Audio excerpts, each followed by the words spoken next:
Aqui é a introdução desse curso que eu dei em 2023, Estudos em Religião e Mídia. Um outro nome para esse curso poderia ser Cristianismo na Telinha. De qualquer forma, é um curso que trata da parte teológica de produção e análise de produtos midiáticos. Na Redeemer, então, eu comecei esse curso apresentando os projetos e os sílabos, o próprio currículo, a ementa. A avaliação dos meus alunos basicamente é a participação em sala de aula e um grande projeto final. E esse projeto final ia ser desenvolvido em diversas fases. Essas fases são as notas parciais dos alunos. Então, a fase A, eles iam engajar em pesquisa e desenvolvimento, pensar qual seria o projeto final deles, o que eles querem fazer, testar algumas coisas. A fase B seria a fase de pré-produção. Fase C, a fase da própria produção desse material. Eu diria que é a parte mais onerosa, a parte mais demorada. Então eles engajariam em pós-produção, fazendo os efeitos especiais, fazendo os detalhes finais, enfim. Eu não limitei o produto deles a um produto de vídeo. Poderia ser um produto impresso, poderia ser um produto somente de áudio, enfim. Mas ainda assim eles iam engajar em pós-produção. E na última fase seria um projeto final, o tal do artefato, o produto final, como a gente chama aqui na comunicação social no Brasil. Então, o produto e o projeto final, e então, obrigatoriamente, a Redeemer pede uma prova final, então eles também iam ter uma prova, uma avaliação. Eu comecei a apresentar o curso por meio de um testemunho pessoal mesmo. Qual que é a minha história com produção midiática? Eu que fiz comunicação social na minha época de faculdade, eu testei várias coisas, diversos tipos de produtos, diversos tipos de produção, de engajamento midiático, seja a participação musical, produzir o meu próprio álbum e tudo mais, como seja então uma tentativa artística de fazer logomarcas, produtos humorísticos do meu blog. Fiz também ilustração de poesias para mostras culturais e para colegas meus também, com os projetos pessoais.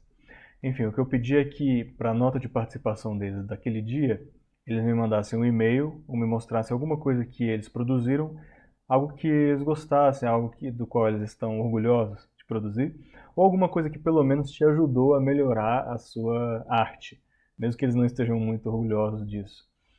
Ou então alguma coisa que ajudou esse aluno, essa aluna a encontrar quais são os seus pontos fracos e fortes, aquilo no qual eles têm que trabalhar e aquilo que eles só têm que refinar. E eu falei, não importa a qualidade, eu aceito qualquer tipo de produto. E aí eu dei mais alguns exemplos da minha caminhada. Eu comecei fazendo arte visual no Paint. Essa aqui é uma das mais elaboradas que eu fiz para o blog que eu tinha, que é o Senexcom, Sensus Extra Comune. Aqui é o exemplo de um storyboard de um filme no qual eu trabalhei como produtor de mídia. Na verdade, eu era não produtor de mídia, desculpa, eu era continuista em alguns projetos, mas nesse aqui eu era supervisor de script. Tá aqui eu com script, a Fernanda Brum, se não me engano, nesse filme cristão, no qual eu trabalhei como voluntário. O cronograma da época, foi lá que eu conheci minha esposa, por sinal. Então fui também extra em algumas das cenas do filme. Fiz ilustração, como eu falei, de poesia. Fiz meus próprios produtos de marketing na época que eu dava aula de inglês na faculdade. Fiz também charges próprias, cartoons que eu criava. Esses besouros estúpidos era uma série de cartoons que eu fiz. Enfim, mostrei um pouquinho desse meu trabalho. Também aprendi um pouco a respeito de animação 3D. Fiz um curso em uma escola em que eles usavam o software Maya. Se não me engano, na época era o mesmo software usado pela Disney, pela Pixar. Hoje eu usaria o Blender, que é open source, mas enfim, na época eu aprendi o Maya. Aprendi então a fazer uma blueprint, fazer um conceito de um personagem, desenvolver esse personagem, jogar ele no programa do Maya e começar a modelar. Então, a modelagem 3D, mais tarde a gente aprendeu a fazer rigging, fazer animação mesmo em si, mas aqui eu só estou mostrando como comecei a aprender texturas, comecei a aprender colorização, modelagem 3D e tudo mais. Então, uma garotinha aqui e esse camaleão. E também esse monstro que eu criei na época. E aí eu comecei a falar do produto final, o que eu gostaria de ver quando os alunos me mostrassem os produtos finais deles. No final, eu queria que eles trouxessem um projeto audiovisual, algum projeto midiático, um projeto que mostrasse explicitamente como que esse estilo literário artístico se junta ao drama da missão, basicamente a grande narrativa, metanarrativa bíblica. E os recursos que eles usavam deveriam estar implícitos no projeto dele, né, o que a gente falou em sala de aula, material, discussões, e explicitamente a apresentação deveria mostrar essa intersecção que eu falei. E no caso, se o produto é muito ambíguo, é comum em produtos audiovisuais, né, um produto bem ambíguo, um produto às vezes meio abstrato demais, muito aberto à interpretação, o aluno então deveria estar preparado para responder perguntas a respeito desse produto. E para guiá-los na produção desse produto final, a pergunta guia deles seria: como que a minha visão religiosa, como que a minha cosmovisão cristã interage com os produtos midiáticos desse movimento que eu vou escolher. E o exame final responderia essas 5 perguntas. Como que você faz análise crítica e aplica teorias e pesquisa no seu trabalho? Você já criou algum trabalho que foi baseado em alguma teoria específica alguma teoria cultural específica? O que são éticas da virtude? O que é ética virtuosa? Isso aqui é uma diretriz do próprio curso da Redeemer. Todo mundo que ensina religião e mídia tem que tratar da ética da virtude e como que ela conecta com a Bíblia, Antigo e Novo Testamento e filosofias contemporâneas. E por que é que a gente diz que fazer cultura, o fazer cultural é intrinsecamente religioso, independente da tecnologia?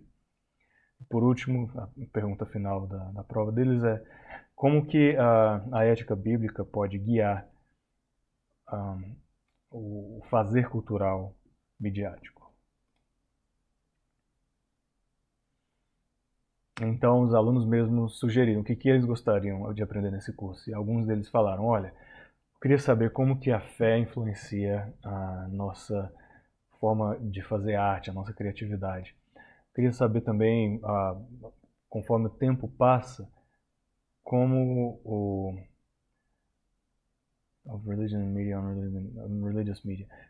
conforme o tempo passava, como que a religião influenciava os produtos midiáticos? Qual foi, historicamente falando, a influência cristã nos produtos de mídia, principalmente produtos audiovisuais?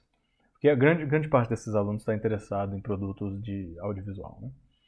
E qual é, então, o equilíbrio entre a visão cristã reformada explícita e a visão como né, fazer esse equilíbrio entre ser explicitamente cristão no meu produto e ser excessivamente implícito?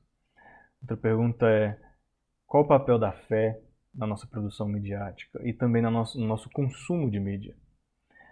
E quais movimentos artísticos e literários influenciaram os produtos religiosos de mídia que a gente tem hoje? E o que faz de um produto midiático religioso bom ou ruim? Quais são os parâmetros de qualidade, de avaliação de mídia cristã? Qual a influência da mídia em geral e, na verdade, qual a influência cristã da mídia em geral? Então, esses são os interesses dos alunos nesse curso. É difícil até calcular como dar nota e participação em um curso desse, então eu usei esse recurso aqui, essa ferramenta da WFU, e pedi para eles me mandarem os horários deles. Então, comecei com essa primeira essa primeira palestra.